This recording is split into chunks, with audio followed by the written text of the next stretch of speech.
Boker Tov, Shalom Shalom, bom dia mais uma vez, continuando aqui o mesmo estudo do livro do profeta Daniel.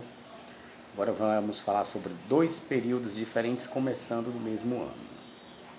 O fraseado original de Daniel 9:25 mostra que há uma pausa após a expressão 7 semanas, Shavuim Shiva. Esta pausa é facilmente demonstrada pela presença do sinal Atinar, ou etnarta, que marca o fim do segmento de um verso. Logo abaixo da palavra Sheva, 7, o atinar seria o equivalente no português ao ponto e vírgula, o que indica claramente uma pausa, uma interrupção no verso. Assim, 7 semanas e 62 semanas são períodos distintos, porque dizem respeito também a eventos e personagens distintos. É a interpretação cristã que faz pensar que trata-se de somente uma pessoa, no caso, Jesus, e que leva a pensar que os períodos 7 semanas e 62 semanas são contínuos. Tanto as 7 semanas, 49 anos, quanto as outras 62, 434 anos, iniciam-se quando Jeremias recebeu a palavra da vara profética em 606 a 605. Sabe, portanto, e discerne que desde a saída da palavra para restaurar e reconstruir Jerusalém até um ungido, um príncipe, 7 semanas. E por 62 semanas ela será reconstruída de novo, com as ruas e as circunvalações, mas em tempos de angústia, Daniel 9:5, The Express Bible. A tradução da JPB demonstra o que foi afirmado anteriormente. Os períodos são distintos, mas têm em comum o mesmo ponto de partida, a saber, a saída da palavra profética para a reconstrução e restauração da cidade. Onias, terceiro e último sumo sacerdote legítimo. Ao somarmos, diminuirmos 434, de 605 a 606, chegamos a 172, antes da Era Comum. O ano em que Onias, terceiro, último sumo sacerdote legítimo, foi assassinado após ter sido exonerado do ofício sagrado por ordem de Antíoco IV Epífanes. Maldita memória. Maldita seja a memória desse homem. Foi um grande causador, um grande inimigo do nosso povo, do povo hebreu israelita. Diz o texto hebraico: Ve'achare hashavuim shishim ushinaim ikaret Mashiach. E depois das 62 semanas será morto um ungido. Cumprindo a profecia à risca, Onias III, após ter sido deposto por Antíoco Epífanes em favor de Jason, é assassinado num complô armado por Menelau, que fora denunciado publicamente por Onias devido a práticas ilícitas com relação aos tesouros do templo. De acordo com Joséfo, Jason passa a servir como sumo sacerdote após a morte de Onias. Assim, um ungido, chamado Onias III, descendente de Aharon, foi cortado, Icaret, ou seja, morto como vítima de seu testemunho fiel, Al-Kiddush Hashem. Por isso a expressão no final do verso de Daniel, Ve in lo, e não será mais, isto é, era o fim da ordem sacerdotal arônica para voltar apenas na era messiânica. O povo de um príncipe que há de vir. E o povo de um príncipe que há de vir destruirá a cidade e o santuário. O príncipe que há de vir em questão não é outro senão o próprio Antíoco IV Epífanes. Sabe-se que, embora pertencendo à decadente dinastia Seleucida, Antíoco já encontrava-se na situação de vassalo dos romanos quando invadiu o templo sagrado de Jerusalém. Um ano antes, o general romano Gaio Pompílio Lenas o expulsara do Egito, mostrando quem agora estava no comando. Lívio 45:11, Políbio 29:1. A frase destruirá a cidade e o santuário já é uma referência mais distante no tempo, ainda que o próprio Antíoco tenha profanado e causado muitos danos ao templo de Jerusalém. O povo do príncipe que há de vir é que executaria a destruição, a nefasta obra definitiva, e não Antíoco. Daniel nos antecipa aqui eventos relacionados já ao ano 70 da Era Comum, quando os romanos sitiam Jerusalém e destroem a cidade e o santuário, 10 de abril do ano 70 da Era Comum.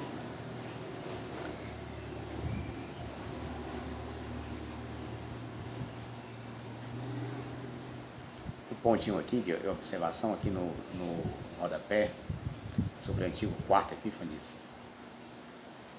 Para a identificação de Onias III com o ungido, que seria cortado, confira as exposições gerais de Gerald Segal em Daniel's 70 Weeks, Daniel 9, 24 a 27. R.H. Charles em A Critical and Exegetical Commentary of the Book of Daniel, Daniel, páginas 246 247, e Jacob Neusner, etc., al. Em Judaisms and the Early Messiahs and the Turn of the Christian Era, página 100. Continuando aqui. E seu fim será como numa inundação. Fala-se aqui explicitamente do fim daquele poder que destruiria o santuário. Inundação é um símbolo profético para invasão. Vide Isaías 8, versículos 7 a 8 e 28, 18. Todos sabemos o que aconteceu com o Império Romano em 476 Era Comum. Hordas bárbaras invadiram o Império, germanos, hunos, visigodos, etc., e deram um golpe mortal naquele que teria sido o maior poder político da história. E fará aliança com muitos por uma semana. O verbo usado no português nas versões tradicionais não transmite a força de higbir.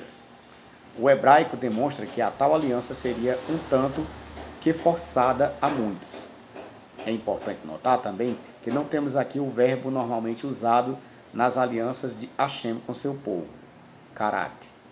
Logo, o contexto e o vocabulário impossibilitam uma aliança divina aqui. O que temos é um acordo humano, feito quase por imposição da força. Mais uma vez, voltamos a Antíoco e a sua aliança estabelecida com os Tobíadas, que se opunham aos Oníadas, partidários do legítimo sumo sacerdote Onias III.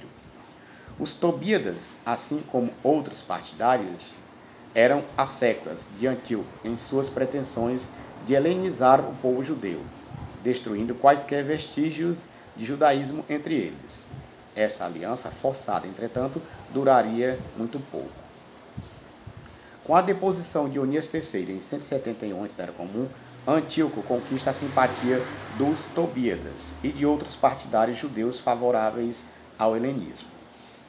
Ao mesmo tempo, Antíoco compra briga séria com os Hassidim, ancestrais dos Prushim, ou fariseus, e como vingança manda matar centenas deles. Em 167 a.C., Antíoco instala um ídolo pagão no templo, provavelmente Baal Shomem, equivalente ao Zeus Olimpo, e ordena a interrupção dos sacrifícios contínuos, Tamid, e assim cumpre a parte final da profecia. Observação desse número 17, aqui em cima. Acabei de ler, né? Provavelmente Baal Shomem.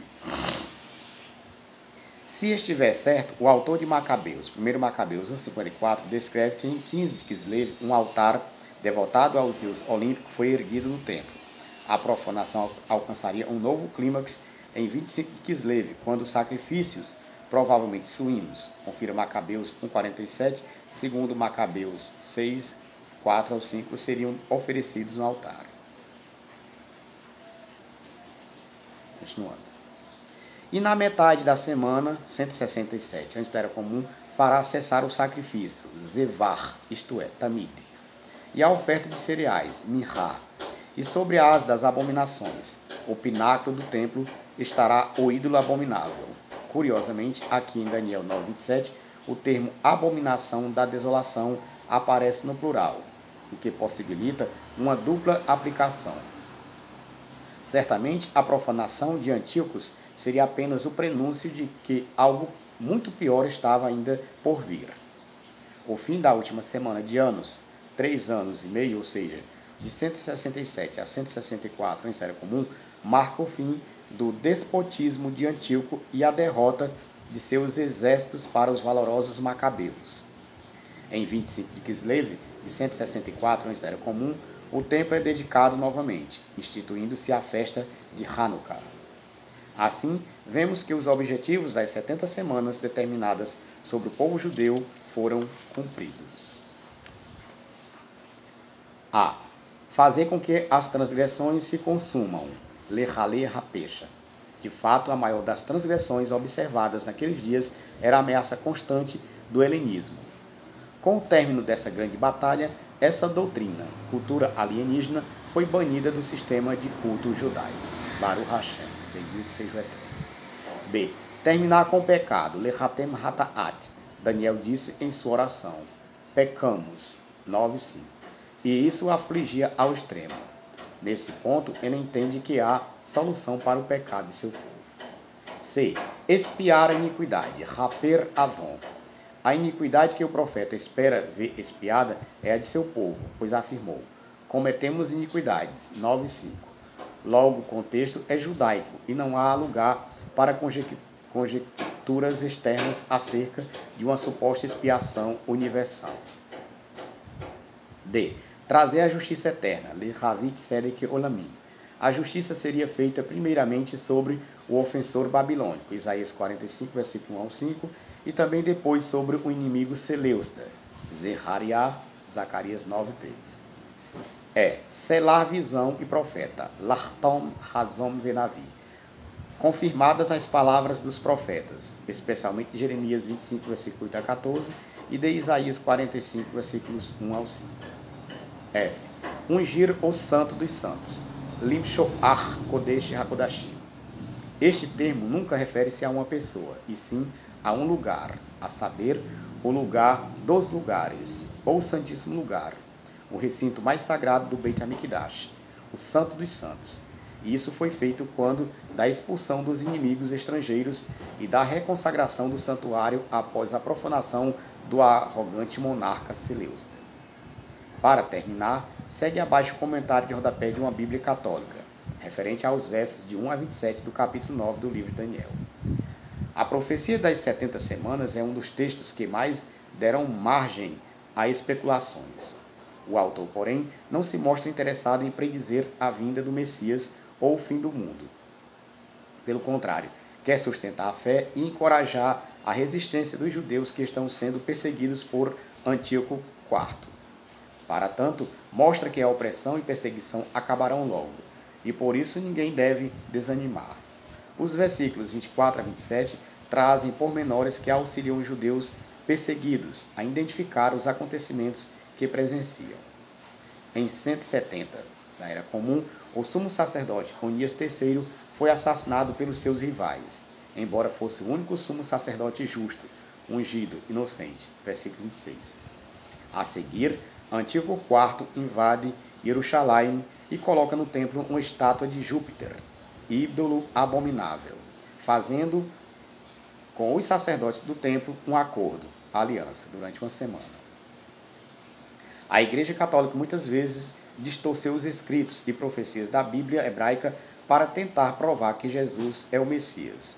Mas, no caso da profecia das 70 semanas, a própria Igreja confessa não se tratar de uma profecia messiânica, como pensam muitos cristãos. Amém. É aquela coisa que, uma certa vez, um pastor evangélico me falou, não me esqueço nunca.